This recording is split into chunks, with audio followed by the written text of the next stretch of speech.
I would love if I could You sing. just paused to say that. Your love is the river that flows deep in mine. Your grace is the cleft of the rock that we hide in, oh God. You feed us the bread that comes down from on high. You shed us your blood, your justice passed by us, oh God. Spring up, oh well. Give us your water. Deliver your sons. Deliver your daughters. Spring up, oh well. Cover us, Father. For ours is the thirst that only you will. So spring up, oh well.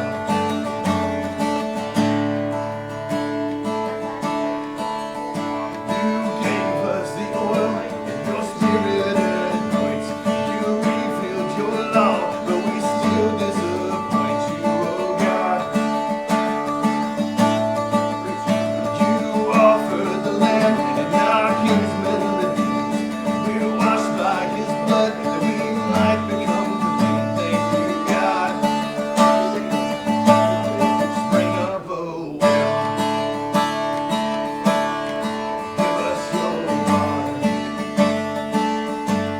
Deliver your sons. Deliver your daughters. Spring up, oh well. Cover us, Father. For ours is the thirst that only you will. Spring up, oh well. Song for my kids. And wide, deep and wide, there's a fountain flowing deep and wide. Deep and wide, deep and wide, there's a fountain flowing deep and wide. Spring up, oh well. Give us your water. Deliver your sons. Deliver your daughters. Spring up, oh well. Cover us, Father. For ours is the thirst that only you quell. Spring up, oh well.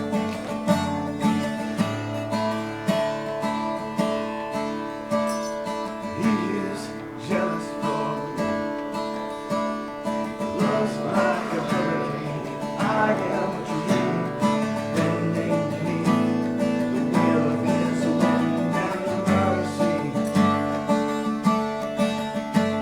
And all of a sudden, I'm unaware of my convictions. It gets like glory, and I realize just how beautiful you are. How big your affections are for me. Oh, how He loves us, oh, how He loves us, how He loves us, oh. He is jealous for me. Love's like a hurricane. I am a tree bending beneath the weight of His wind and mercy.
know more about you today. You're going to pray. Amen. Amen. All right. So my name is Melody, like Casey said. We grew up together for at least elementary school. We went to the same church, so that's how I know her, and that's that. That's great. So I'm a nurse. I work at a hospital in Greenwood. I work on a surgical floor, so we take care of patients that have been in car accidents and like had a lung pop, or they got shot, they have cancer, and they have to have their guts cut apart and then put back together. All kinds of gross stuff like that. But I find it interesting, and I like taking care of patients, so that's why I do what I do. I could not do that. So it's good that God made us different, isn't it? Because there's probably some stuff you could do that I couldn't do. Like Yeah, pick like up break your worms. leg I don't know why I can't do Same worms. bone. But, ooh. Yeah. All right, so today we're going to talk about the medical aspects of the crucifixion. And gotta find my notes here. All right, so who knows what the crucifixion is? Does anybody not know what the crucifixion is? Crucifixion was when a long time ago people used to take somebody and tie them or nail them to a tree or to two pieces of wood shaped like this, like a cross. That doesn't sound fun. No, it isn't. From what I've heard. So They use very long nails. yeah, so I'm not gonna tell the whole story of Jesus, but just really briefly, you know that Jesus was born as a human being. He lived on the earth for about 30 years before he started his official ministry, where he was going around healing people and teaching. Especially, he was teaching his 12 disciples, just teaching them about the kingdom of God, and about how they should be living like him. So at the end of that time, there was one night, it was right after what's called the Last Supper, where all the disciples are sitting around talking with Jesus. It was a Thursday night. Tomorrow's Thursday, right? Yeah. So it was a Thursday night, and after the Last Supper, Jesus and just a few of his disciples walk up what's called the Mount of Olives. It was just to the kind of like the east of Jerusalem. And they go to this little garden called the Garden of Gethsemane. Now Jesus knows at this point what's going to happen to him. He knows that he's going to die on the cross. He knows that he's going to suffer torture, like absolute torture. And he knows that he's going to have the sin of every single person in the entire world on his shoulders. So we'll go more into that later, but he knows what's going to happen to him, and he's so emotionally just wrecked by it. He's praying in the garden, and it says that Jesus, in being in agony, he prayed more earnestly, and his sweat became like great drops of blood falling down on the ground. So that sounds really gross and weird, like something you've never heard of before. So I was looking it up, and actually it's a thing. It's not very common at all, but it's called hematidrosis. And it basically, heme or hemato is a Greek word that means blood, and then hydros is sweat. So it really is sweating blood. What happens, if here's your skin, under a microscope, here's the top, your skin. There's the top of it, and then there's sweat glands. These little sweat glands all along your skin, and all the little blood vessels around it, because you're so stressed out and just overwhelmed by everything. Or if you have extreme physical stress, this could also happen. All the little blood vessels just burst all along your skin, and so the blood will actually start coming out through the little sweat glands. So the only times, this really is super rare. There's only a few there aren't a lot of documented cases of it, but if you Google it, you can see a bunch of weird pictures. I don't want you to know. But not right now. One of those things not. But that's the physical state or the emotional state that Jesus was in at the beginning of this story tonight. All right, so after Jesus has been praying for hours and hours in the garden, he would go talk to his disciples, and then he would go off by himself and pray, come back, go off by himself and pray. One of the things that he was praying, kind of the climax of his prayer, was he knew what was going to happen, and he prayed and asked God, if it's possible, let this cup pass from me. So I want you to think about the cup, this imaginary cup. And this cup is full of all of the pain that he's going to go through. It's full of all of our sin he's going to be technically responsible for. Like, it's just like all this stuff in the cup. And he says, please don't make me drink this cup. It's just a picture. It's not obviously actually a cup. But he says, please don't make me drink this cup. But he says, but Father, not your will, but not my will, but your will be done. So he says, he doesn't want to go through this. Obviously, who would want to go through that? But he said, not my will, but your will be done. So he was willing to go through that.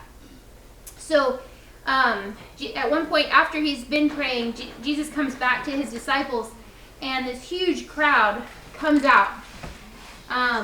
There are all kinds of different people, but Jesus and his disciples knew that they were coming to capture Jesus. They were coming to take him away and do some horrible, unspeakable thing to him. So Peter is one of the disciples. He's kind of the impetuous one. He's the one that when you all are at the lake or whatever, and you're in your regular clothes, and he's the one that jumps in the pond, because forget about whether or not we're wearing swimming clothes, or if our parents are going to be mad at us if we're wearing the wrong clothes. But like, he's just impetuous. He'll do whatever comes into his head. He's like, what? We're going to fight. So he grabs his sword and chops off this guy's ear. And that's right. Jesus commanded Peter, in John 18, it says, Jesus commanded Peter, put your sword away. Shall I not drink the cup the Father has given me? So that's that cup we were talking about. He had already made his decision. He knew that God wanted him to drink this cup, and he was going to drink it. He chose to drink that cup. So he actually did pick up that ear, and he put it back on the man and healed him. So that's kind of crazy. And then the man that got his ear chopped off still wanted to kill Jesus. I don't know. The Bible doesn't say that, but you can speculate about a lot of different things. But, yeah. All right, so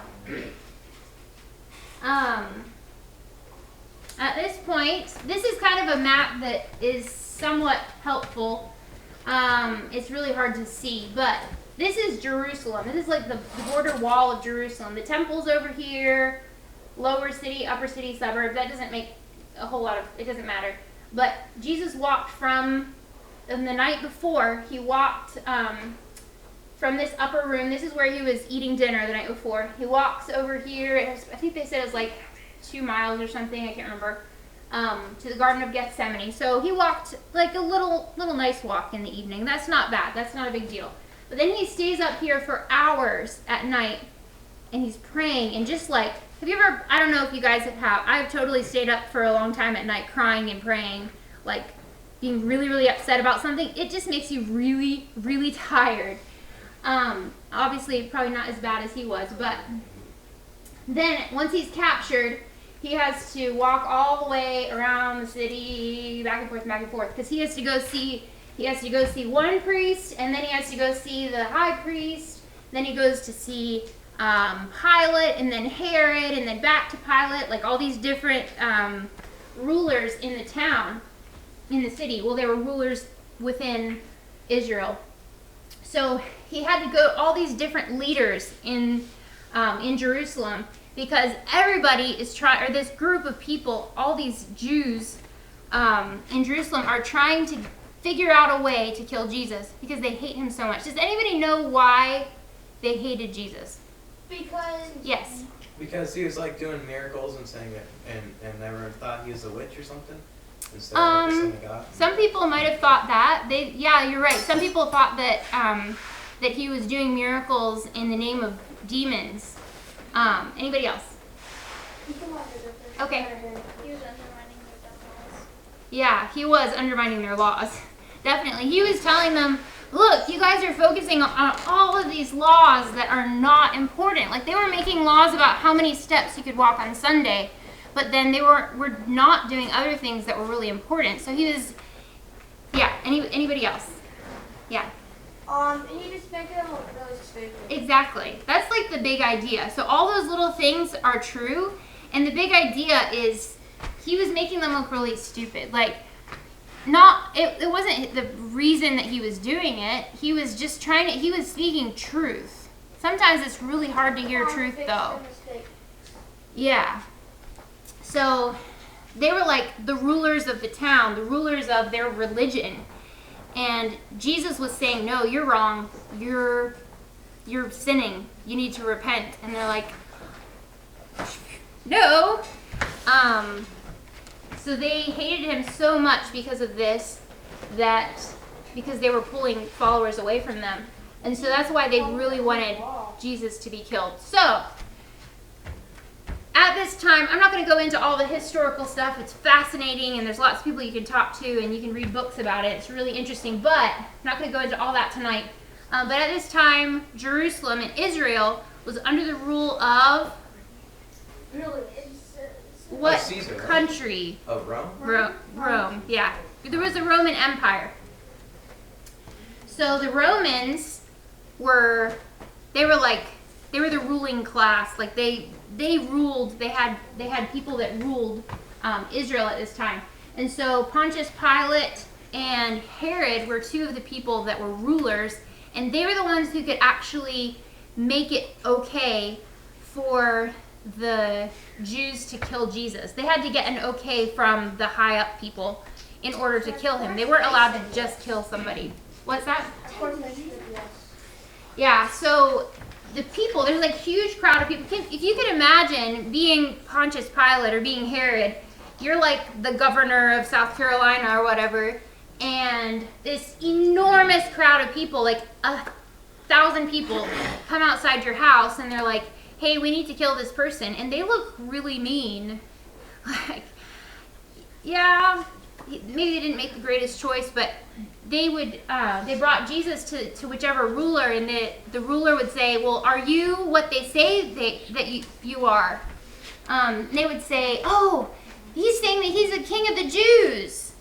But the Romans would say, no, you're not the king of the Jews. I'm pretty sure Caesar is the king of the Jews, right? Well, technically, yeah. What?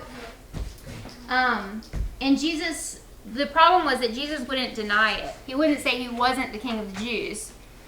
He wouldn't say that he wasn't the Son of God. When they asked, are you the Son of God? He wouldn't say that he wasn't. And so at any point in any of these trials, Jesus could have said, no, I'm not the king of the Jews. I'm not the Son of God.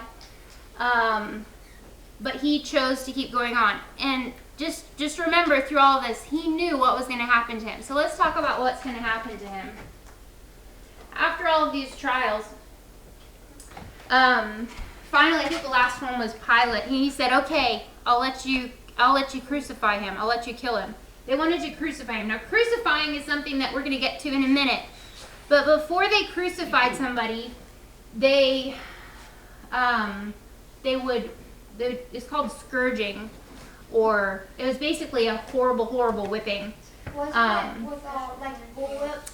Yeah, so here, let's look right here and see what it is. So this is what they would use. It was a kind of a whip with a wooden handle, and then it had these long leather thongs and just leather strips of leather strips. And at the very ends of them, they would have these metal balls. Now, I don't know if you've ever been hit by like a really thin reed or rope or a whip even. It hurts. Just like the leather pieces themselves would hurt a lot. Now having the little metal balls just adds to it, because everywhere those little metal balls hit at the very end, you're gonna just have it's like a tiny little itty bitty punch wherever it hits the skin. And so it's not just going to make a little bruise, it's actually damaging the tissues underneath the skin. It's just in medical terms we'd call it a contusion, little itty bitty contusions all over. Just really damaging the skin deeply down, all over. And then on top of that, they would also, or next to it, they would also have little pieces of bone. They would get sharp little pieces of bone, break them apart and get sharp ones. So every time you'd get whipped with this thing, it would grab the flesh and rip it. And they didn't do it just a few times. They had like a system. So Romans, they were really smart and awful people at the same time. Meticulous. They liked to do things very efficiently, and so they would try to cause the most pain possible without as much work for themselves. So that's why they figured out this whip. And then this is like a top view right here. Here's the person that was being scourged. They'd be tied to this post like this, but sideways. And then you have one guard on either side, and they would take turns whipping the person. So he would whip on this side, and he would whip on this side. So they'd whip and drag, and then whip and drag. They go back and forth. So whip, drag, whip, drag. So they end up with this kind of a pattern on their back. So it's just stripped the flesh off. So eventually you end up with just like ribbons of flesh kind of hanging off. And you'd see the muscle underneath, and you probably see some bone here and there. Especially like around the ribs, you'd probably see quite a bit of bone showing through. I mean, if they miss and get the legs, then, you know, that's fine, whatever. They weren't too worried about that. So they would whip this person, and this, see, I just spit. That's really gross. So they would whip this person until he was like, just like his whole back would not just be blood, but just be like dripping. Like you can't have, like you lose a lot of blood doing this when this happens. And that's part of the purpose, because it would make them really, really weak. Because you didn't have enough blood. So they couldn't escape? What's that? So they couldn't escape? Probably escaping wasn't their biggest thing. They just want to cause suffering, really, is what they wanted. Suffering Like without So they would save this kind of thing for people that were like the worst criminals. Oh, to play with their food. So people, not people that played with their food, probably people that like They didn't like. No, I'm saying like they that liked- killed somebody, or oh, I see what you're saying. Somebody that killed somebody that I think they did this for people that deserted from the military, like people they really didn't want them to do this again. Like, don't do this again, or not them again, but anybody else to do it again. Like, everybody can see what happens. Make an example out of it. So make an example out of them, exactly. I was about to say, Because obviously you they're not going to do it cannot again to them. You can't do Yeah. it again. All right, so, and this is really hard to imagine what it would feel like, but I mean, just think about the last time you got a paper cut. Like how frustrating and painful it is to get a paper cut. And then you think about this and you're like, I can't even imagine what it would be like. I can't. Ooh, if you imagine it just hard enough, you feel it. Yeah. And then on top of all So that, then on top of all that, they make a crown out of thorns. And they have some really big thorns in that area of the world. So they make this crown of thorns. And the Bible says specifically they set it on his head, but that's like a really general term. I didn't like look at the Greek or anything, so I don't know specifically what they meant by set, but I know that they were hitting him on the head afterwards. So these thorns are probably like digging into his skull, probably scraping against the edge of his actual bone, the skull. Yeah, Like they this is probably push it. embedded. They put it and Yeah. then pushed it down. That's what I would assume. The Bible doesn't specifically say that, but that's probably what they did. If they they weren't probably pain, why would they pushed it set down. So, does anybody know why they put a crown on him? Because Why did they make it like a crown? Somebody raise their hand. Yes, because he said he was the king of the Jews. that's right. And They that's said he their was the king of the teaching Jews. But like teasing like, oh, you're a king of Jews. let's put Yeah. you on the ground. So there was something interesting that I just found it interesting. I'd never thought about this before, and I read this somewhere. That in Genesis, the very beginning of the Bible, right after Adam and Eve sinned, what did God cause to grow in the land that was really annoying? Thorns. Thorns only happened on earth after sin. Like that was a result of sin. So it was just interesting to me. Like the Bible doesn't specifically say this was like a picture of sin, but it's just like a good picture for me to think about that Jesus put the sin of the world on his shoulders, on his head. Like he carried that So if weight of Adam and sin. Eve wouldn't have sinned, I wouldn't be. When I was a kid, I wouldn't have been stepping on thorns. That's right. I still step on thorns sometimes. All right, so I'm going to talk about something a little bit different now, and then we'll go back to the story. So I'm going to talk to you about hypovolemic shock, or hypovolemia in general. So does anybody know what the part of the word hypo means? Raise your hand. Yes. Like a sensation? No, what does hypo mean? Low. Low. Hypo means low. So hypo, and then what about volemic or volemia? Does anybody know what volemia would mean? You with the orange. What does volemia mean? What is it to do with? Volume, like the amount of. Volume. Yeah. See, once somebody tells you, you're like, oh, that makes sense. So hypovolemia or hypovolemic means low volume. So if you have low volume of blood in your body, there's a lot of things that are gonna happen. I had a patient the other day that had been shot, and he had lost a lot of blood, and so he was like, he had like a chest tube and a bunch of different things, but he was like really dizzy. Like he was, I don't know, like 23 or something. I can't remember. But he was like really dizzy and weak. So even though he was like a young, strong guy, he was a mess. Like, just when you have low blood volume, your heart has to work harder to get blood around your body, because you have to push more or push the blood faster. Because what does the heart do for your body? What does it move in your body? The blood. Yes. So what does the blood take in your body? Oxygen. So yeah. So that's why you don't. So let's stop and think about this real quick. All right. So you don't have enough blood. So each little blood cell that's carrying oxygen from your lungs to your body, and then goes back to your lungs, gets more oxygen, takes it to your body. Lungs, body, lungs, body. It has to go. Normally, let's just throw this random number out here. Let's say it goes 10 times a minute from the heart or from the lungs to the body. That's just like a random number that doesn't mean anything. But let's say 10 times. Well, let's say you only have half the blood. It's going to have to go 20 times to do the same job. So your heart is pumping really, really fast. Have you ever, like, you know, when you go running or something, or you're playing soccer, I don't know what games you play, but your heart starts pumping really fast because you have extra oxygen needs in your body.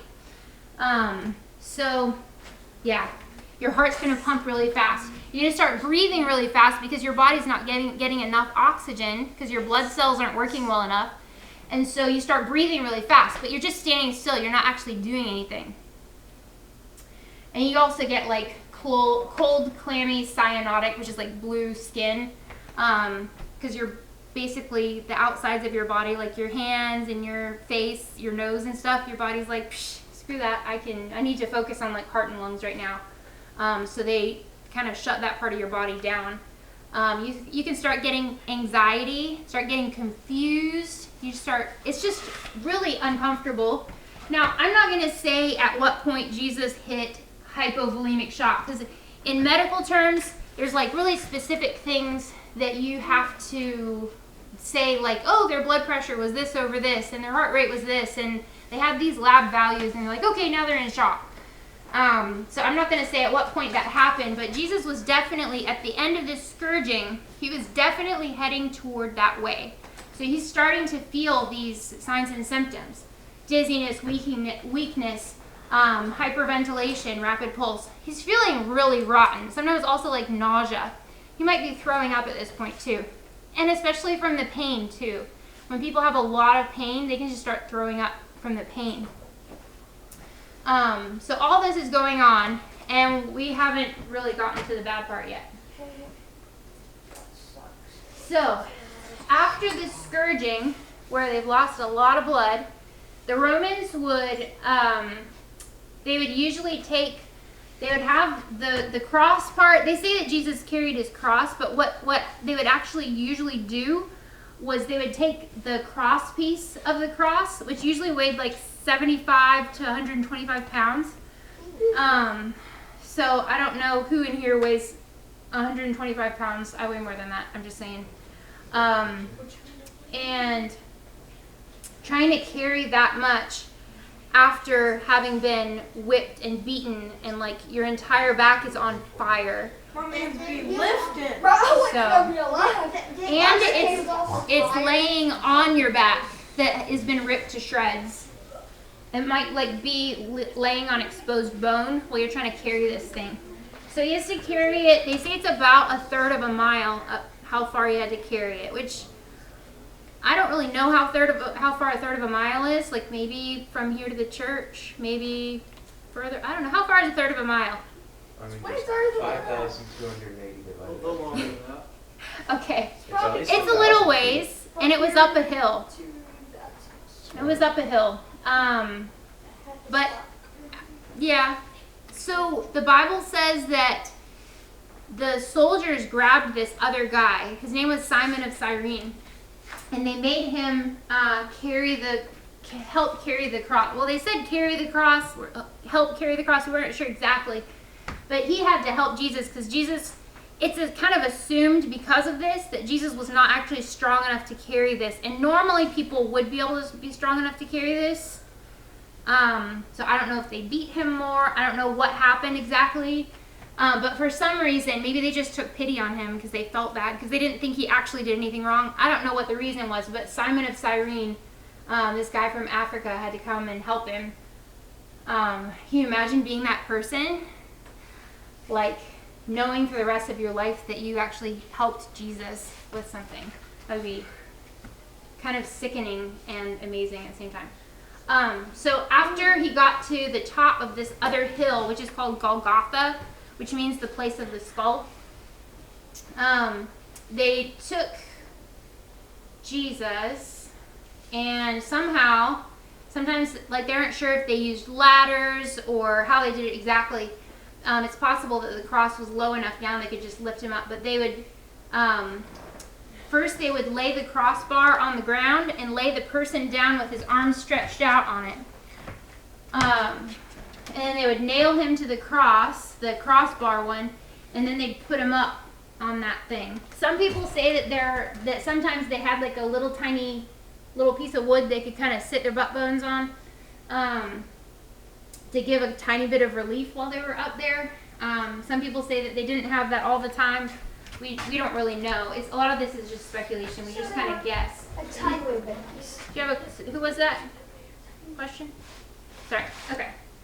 All right. So this is the part that gets even more gruesome. So the nails that they've found in victims that have been crucified, they were about 5 to 7 inches long. So my hand span is 8.5 inches. So probably like that much, somewhere in there, how long they were. Basically though, One of my fingers. so the Romans, like I said, they like to be really efficient in how they cause pain. So they didn't want to kill Jesus quite yet. Because these are two arteries right here. You've got your ulnar artery that goes on this side and the radial artery on this side. So that's What does an artery do? Does anybody know what an artery does? take blood. Yes. I was gonna say it helps circulate blood and oxygen. Yeah, but specifically an artery as opposed to a vein. So, yes. Artery goes to the heart. Yeah, you got it. So arteries go away, away, all right? Veins come to the heart, arteries away. So arteries going away from the heart have stronger force of blood because your heart is pumping and pushing blood out through the arteries. And it's a lot faster though. Like if you cut an artery, the blood goes out a lot faster than if you cut a vein. So if they had cut the artery, either artery here, he would have bled out a lot faster and he would have died, and that would have been kind of merciful in their eyes. And they didn't really want to do that because that's not the whole crucifixion thing where they've perfected this way of killing people to be completely torturous and agonizing. and long. They wanted it to be long. So no to the arteries. They go right through this thing right here, which is the medial nerve. So what do your nerves do? They're going right through a nerve. They send signals from your nervous system. Yes. Yes, feeling. So if you so you're both right. They do a lot of things, but one of the main things they do is they let you feel. So when you put a nail right through the nerve, you're going to feel like shooting pain, not just at the site where it went through, but you're going to feel it down into your hand. You're going to feel it all the way up your arm. It's going to be like your arm is on fire, like really horrible. That hurt a lot. And it also paralyzes the hand so that you can't actually do anything with your hand. They would put one on either side, and they would put it, sometimes like in those like fancy old-timey pictures of Jesus, they'll have it through the hand, like the palm of the hand. But in Jewish, the Jewish word, or the Greek word for it, was this, like the wrist was actually part of the hand in Jewish culture. And if you'd put it here, his hand would just, like the weight of his body would pull it through this flesh, and he would have fallen off the cross. So they would actually put it right here below the wrist bones. And so it would sit on you're hanging by 2 nails on the wrist bones. All the while with this. So anytime you try to move the tiniest little bit, it's just like right on that nerve. Okay? I would just. Yeah. All right, the feet. And this is one other thing. In Psalm 34, there was a prophecy about Jesus that said that none of his bones would be broken. And the way that they crucified people, they didn't break any bones. They went right between the ulna and the radius. It would go right here between them, so it wouldn't break that bone. And in the feet, it would go right between either the second and third metatarsals, these long foot bones, or between the first and second. It just depended where they decided to put it. Depended on like the group of Romans or whatever. So they would put the nail in the foot, right in the middle there, between 2 bones. And they put the feet on top of each other like this, so 1 nail right through, because they're really efficient, right? They're like, oh, we'll just use 1 nail, because that's less work for us, and still the same amount of pain for them. So that's what we want.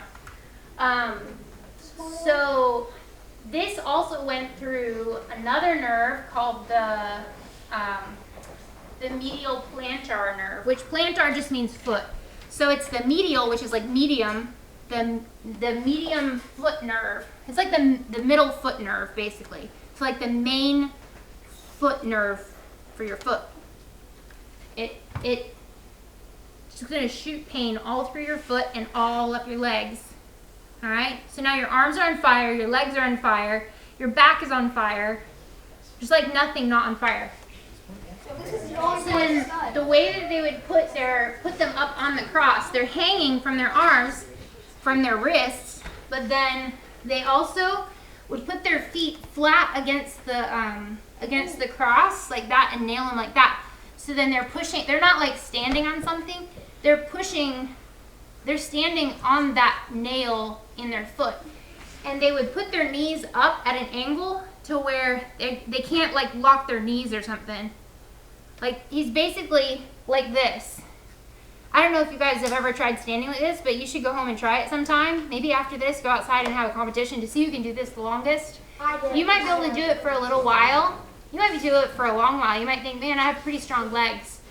But when you're already physically and emotionally exhausted, and all of your pressure is going onto 1 nail going through your feet, and the 2 nails in your hands, in your wrists, you can't do that very long.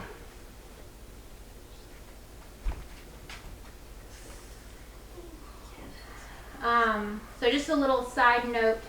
When you have hypovolemic shock, where you have like so small, like your blood volume is so low that you can't, like your body's shutting down. It's like not functioning properly anymore. Your kidneys aren't properly filtering your blood. your heart is not pumping efficiently, your lungs aren't working right. The best treatment for this in any hospital setting, we give them fluid first. Now we would do like IV fluid. They would give them a sponge on a stick with sour wine, just like a little taste of sour wine, and it was supposed to be like a mild analgesic, so like mild pain relief, kind of like, oh, I just got stomped on by an elephant, here's a Tylenol. It's like, it's not really very helpful, but the Romans said that they always did this because it was showing mercy, Roman mercy. But the Bible does mention in several different passages that Jesus had sour wine. That was the only pain relief he had. So now I want to talk about breathing. Have you ever had your head pushed underwater by your friend because they thought it was funny? Yes. Yeah. I'm looking at you. Or You, Tucker. have you ever, all right, have you ever fallen out of a tree or something and landed on your back and had the wind knocked out of you? Oh yeah, that was so scary. Or been running really hard and you just feel like you can't catch your breath? Okay. So everybody just in your mind, just quietly, be thinking about this and like a million times worse. So that's where your support's coming. Those 3 spots. You may or may not have like a tiny little piece of wood here to sit on, kind of a little bit maybe.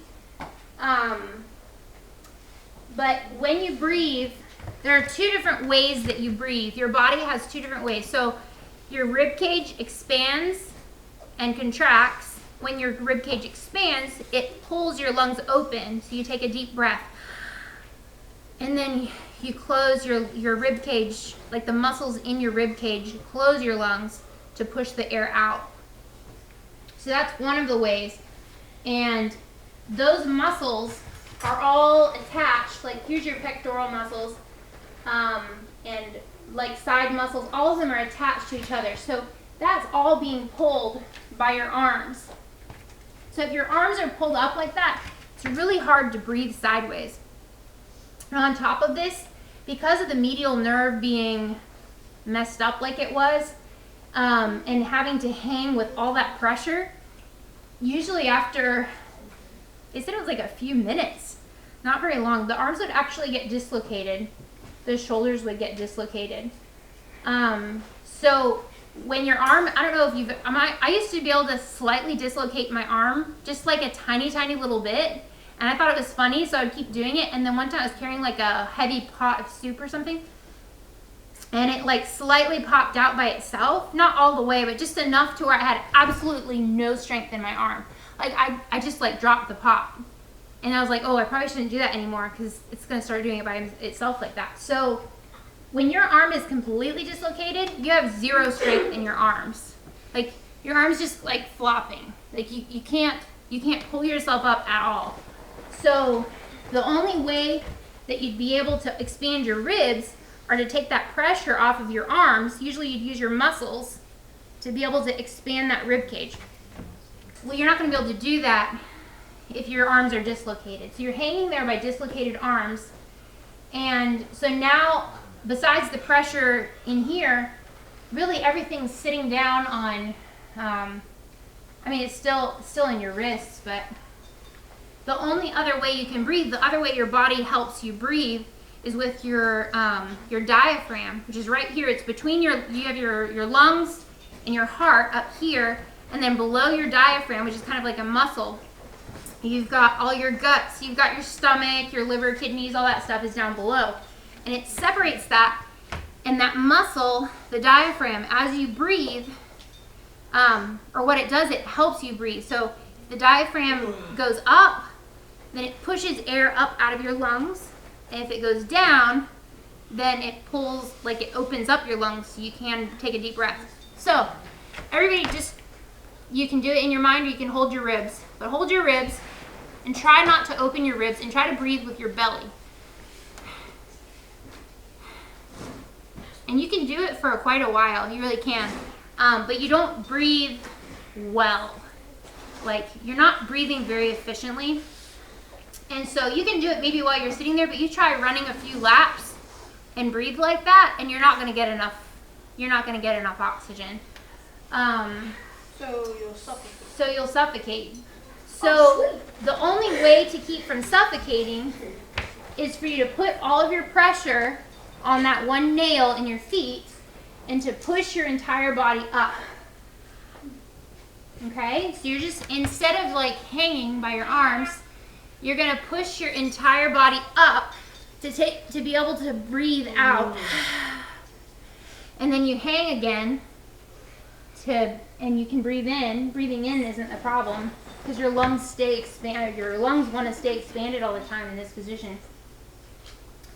And so every time you do that, you're causing shooting pain in your feet. Your hands, you're moving your hands a little bit around that nail, and it's just causing excruciating pain in your arms and hands and wrists. And what's up with his back? I think it's still all flat. It's just rough. His back is rough. And he's rubbing against a rough piece of wood, probably with splinters and stuff. Like, they weren't polishing any wood before putting these people up there. So everything is just excruciating pain. So at some point, what actually happens is that your lungs and your heart start just kind of failing. They're overworking themselves so much. The heart is a muscle, and the heart can get exhausted like any other muscle can. Normally, your heart can keep going because other parts of your body work well with it. Like your arms and your legs and your lungs, everything else works well enough that you're fine. But your heart is a muscle, and it can get exhausted and start giving out. So when it's not pumping efficiently, you end up getting like fluid starts building up around your heart and around your lungs. When you start getting fluid around your lungs, you can't breathe well because it feels like you're drowning. And when fluid builds up around your heart, your heart can't pump well because it can't open up well because there's pressure outside of it. So eventually, let me look up the term here. They say that eventually people who were crucified would either die of hypovolemic shock, which we already talked about, or else exhaustion asphyxia.